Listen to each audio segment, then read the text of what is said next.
अहमदाबाद के भुआलडी गांव में किसानों की क्रांति, आत्मा प्रोजेक्ट और जैविका प्राकृतिक का आयोजन। प्राकृतिक खेती पर विशेष सेमिनार। 125 किसानों को मिली ट्रेनिंग। रसायनों से मुक्ति और जैविक खेती की नई शुरुआत। आत्मा प्रोजेक्ट और ब्रजलाल पटेल का सराहनीय प्रयास।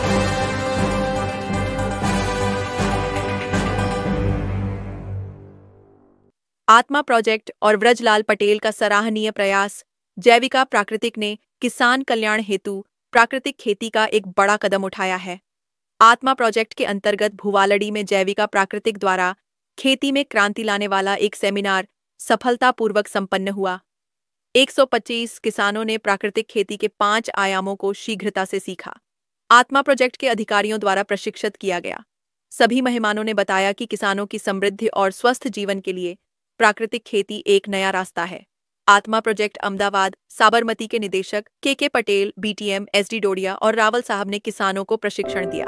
जैविका प्राकृतिक के ब्रजलाल पटेल ने ये समग्र आयोजन बहुत ही उत्साह के साथ किया। भोजन प्रबंधन के साथ किसान कल्याण की भावना जगाई। इस समय पर सीनियर जर्नलिस्ट जिग्नेश हिरानी भी उपस्थित थे। उन्होंने कहा कि किसान मिलकर प्रकृति के साथ धरती माता को जीवंत बनाए। जैविका प्राकृतिक अब हर किसान के लिए सीखने और आगे बढ़ने का एक खुला नेटवर्क है। अपने खेत को जैविक बनाएं, आज ही जुड़ें।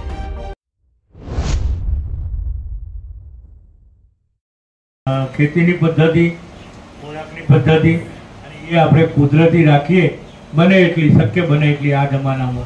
કોઈ વાર એવું થાય કે ભાઈ ક્યાંય બહાર જવાનું થયું હોય અને આપણે ચૂકી જઈએ, એ નડતું નથી, પણ હંમેશની જે આપણી જીવનશૈલી છે એ આપણે નૈસર્ગિક અને કુદરતી રાખીએ। કારણ એ હતું કે આપણે કેમિકલથી खेती કરવા માંડ્યા। હવે કેમિકલથી खेती કરીએ એટલે આપણે દવા ખાઈને ડાયાબિટીસ ને આ હૃદય રોગ ને અત્યારે 20-20 વર્ષના છોકરાઓને એટેક આવે, કેન્સર થાય। તો આ બધી વસ્તુ આપણે પ્રાકૃતિક ખેતી છોડીને આ બધું આપણે સ્વીકાર્યું। હવે આપણે પ્રાકૃતિક ખેતી સ્વીકારીને પછી જે સ્વસ્થ જીવન, સમાજને બી સ્વસ્થ જીવન આપીએ, લોકોને સારું ખાવાનું મળે અને કોઈને બીમારીનો ભોગ ના બનવો પડે, એટલા માટે આપણે પ્રાકૃતિક ખેતી અપનાવીએ।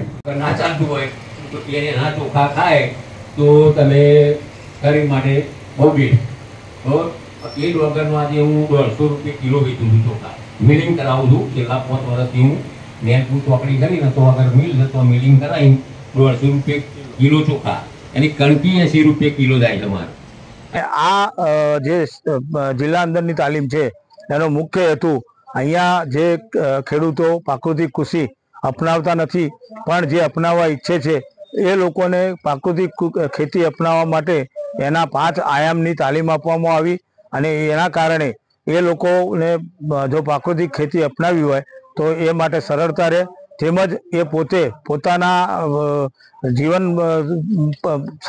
ધોરણ માટે પણ એ પોતાના થોડા ભાગમાં પ્રાકૃતિક ખેતી અપનાવી અને ગુણવત્તાયુક્ત ઉત્પાદન મેળવી શકે, તેમજ પોતાનું જીવન સ્વસ્થ અને નિરોગી બનાવી શકે। એ માટે એમને અત્રેથી તાલીમ આપવામાં આવેલી હતી।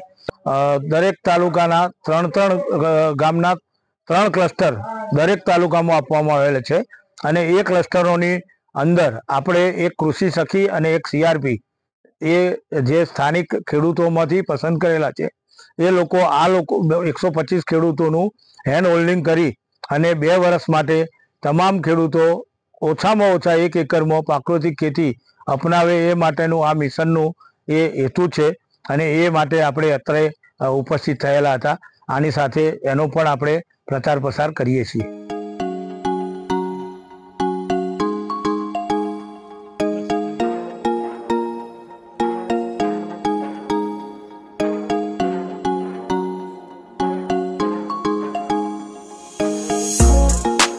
મારું નામ છે વ્રજલાલ રામજીભાઈ પટેલ, ગામ ભુવાલડીથી બોલું છું અને પ્રાકૃતિક ખેતી માટે અમારું જે મોડલ ફાર્મ છે એની અંદર બધા ખેડૂતોને તાલીમ તથા જે બી મિત્રો આવે એમને પ્રાકૃતિક બાજુ ખેતી કરવા અથવા તો બાગાયત કરવા અથવા તો ઘેરે એમને પ્રાકૃતિક રીતે શાકભાજી ઉગાડવા માટે પ્રોત્સાહિત કરીએ છીએ. અહીંયા આજે જે પ્રોગ્રામ હતો એ આત્મા પ્રોજેક્ટ સાબરમતી તરફથી રાખવામાં આવેલો હતો.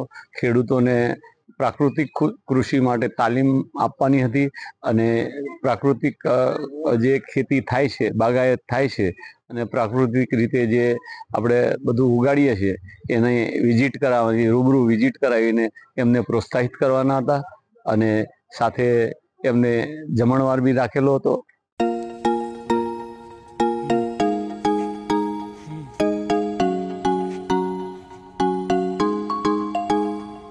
એમાં બહોળી સંખ્યામાં ખેડૂત ભાઈઓ અહીંયા ઉપસ્થિત હતા, જે લોકોએ પ્રાકૃતિક ખેતી વિશેની માહિતી માટે આજે અહીં બોલાવેલા હતા. અને એમાં પ્રાકૃતિક ખેતી કઈ રીતે થાય, પ્રાકૃતિક ખેતીના 5 આયામો, જીવામૃત, ઘનજીવામૃત, બીજામૃત, આચ્છાદન, વાપસા અને મિશ્ર પાક પદ્ધતિ, આ 5 આયામો વિશેની માહિતી આપી. જેમાં રસપૂર્વક ખેડૂતોએ ભાગ લઈ આ કાર્યક્રમને પ્રાકૃતિક ખેતી તરફ ખેડૂતોને સંદેશ છે કે પ્રાકૃતિક ખેતી તરફ વળો. પ્રાકૃતિક ખેતી એ જ એ ભવિષ્યનો આપણા દેશનો ઉદ્ધાર છે. આપણે પ્રાકૃતિક ખેતી કેમ કરવી જોઈએ? આપણા વડવાઓ કરતા હતા પ્રાકૃતિક ખેતી, ત્યારે એમને કશો જ તકલીફ પડતી નહોતી, એમના જીવનમાં બી કશી તકલીફો નહોતી પડતી. હવે જ્યારથી આપણે આ કેમિકલ યુક્ત ખેતી કરવા માંડ્યા ત્યાર પછી આપણા જીવજંતુઓ જેવા કે પક્ષીઓ છે કે જાનવર, ગાયો છે, ભેંસો છે, એ બધામાં અને પુરુષ આપણા માનવમાં બી બધામાં બીમારીઓ આવવા માંડી. એનું કારણ એ હતું કે આપણે કેમિકલથી ખેતી કરવા માંડ્યા. હવે કેમિકલથી ખેતી કરીએ એટલે આપણે દવા ખાઈને ડાયાબિટીસ ને આ હૃદય રોગ ને અત્યારે 20-20 વર્ષના છોકરાઓને એટેક આવે, કેન્સર થાય. તો આ બધી વસ્તુ આપણે પ્રાકૃતિક ખેતી છોડીને આ બધું આપણે સ્વીકાર્યું. હવે આપણે પ્રાકૃતિક ખેતી સ્વીકારીને પછી જે સ્વસ્થ જીવન, સમાજને બી સ્વસ્થ જીવન આપીએ, લોકોને સારું ખાવાનું મળે અને કોઈને બીમારીનો ભોગ ના બનવું પડે, એટલા માટે આપણે પ્રાકૃતિક ખેતી અપનાવીએ. તો બસ મારે વધારે નથી કહેવું. હવે આપણે બધા પ્રાકૃતિક ખેતી તરફ જઈએ અને ભાવ તમને મળશે. તમે થોડી ધીરજ રાખો. ગમે ત્યારે તમે વાવો ત્યારે તમને વિચાર નહીં કરવાનો. એક તો તમને ફ્રીમાં ખેતી થશે, બીજી વસ્તુ એ છે કે તમે આજે કેમિકલ વાળી દવાઓ વાપરીને જે ખેતી કરો છો એની અંદર ખરેખર તમે કેટલા રૂપિયા ખર્ચો છો કોઈ દિવસ હિસાબ રાખજો કે તમે 2 વીઘાની અંદર આટલી દવા વાપરી, આટલા બીજા ખર્ચા કર્યા. કોઈ એક ખર્ચાનો હિસાબ રાખજો, મજૂરીનો ખર્ચાનો હિસાબ રાખજો અને પ્રાકૃતિક ખેતી કરો અને એનો હિસાબ રાખજો. તો તમને સરવાળે ખબર પડશે કે તમને નફો શેમાં વધારે થાય છે. બરોબર છે? તો આ બધું વસ્તુ કરવા માટે થોડીક તૈયારી કરવી પડશે તમારે, પછી તમને વાંધો નહીં આવે.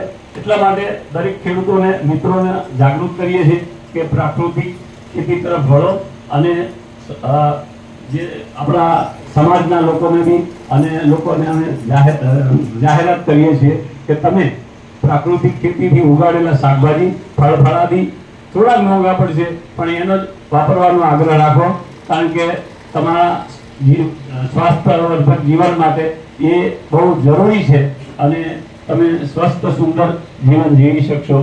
બસ આટલું કહીને હું અસ્તુ કરું.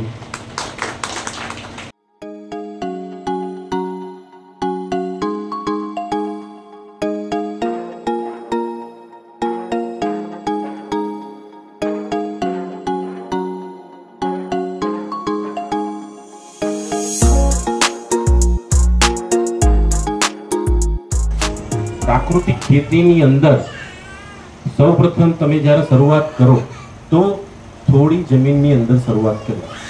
બરોબર? તમારી જોડે જેટલી જમીન હોય એની ચોથા ભાગની જમીનની અંદર તમારે શરૂઆત કરવાની. એ શરૂઆત તમે કરો અને તમને એવું લાગે કે ભાઈ હા, પ્રાકૃતિક ખેતી ખરેખર સાચી છે. તમે અત્યારે હાલ વિઝિટ કરી, એ વિઝિટની અંદર તમે જોયું હશે તો તમને ક્યાંય પણ જે કીધું તમારું 6-7 ફૂટ લાંબુ હશે અને પહોળું પણ એટલું 4.5 થી 3.5 ફૂટ લાંબુ પહોળું પત્તું પણ છે. તો એ પરથી આપણને વાડીમાં જોવાથી આપણને ખબર પડે કે ખરેખર આ પ્રાકૃતિક ખેતીનું આ રિઝલ્ટ છે. તો આ તાલીમનો ઉદ્દેશ્ય એ છે કે ખેડૂતોને બોલાવીને ખેડૂતો પ્રત્યક્ષ ખેડૂત સાથે ચર્ચા કરે અને ખેડૂત જે પણ કહે તો ખેડૂત સીધે સીધું આ અપનાવી શકે. આ સીધે સીધું આપણી ગણિત છે ખેડૂતો.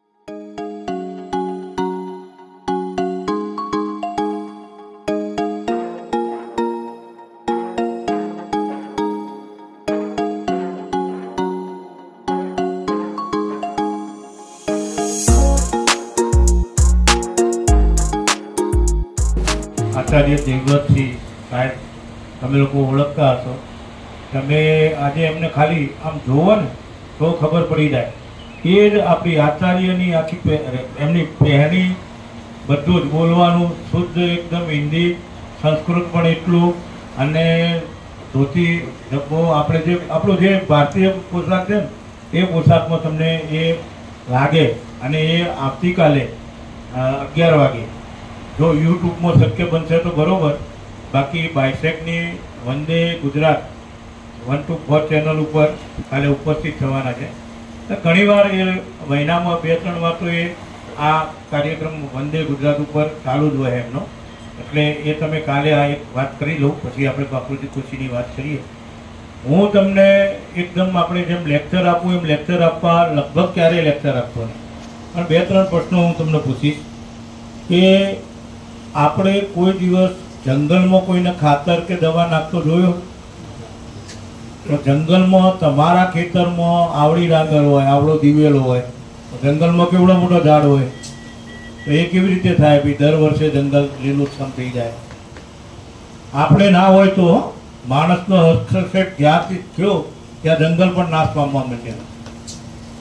એટલે જ્યાં જંગલ સ્વતંત્ર રીતે છે એ જંગલમાં કોઈ જગ્યાએ આપણે દવા કે ખાતર નાખવા ગયા તો એ વસ્તુનો આ પ્રાકૃતિક કૃષિમાં એ જ સિદ્ધાંત અહીંયા આપણે અપનાવવાનો છે.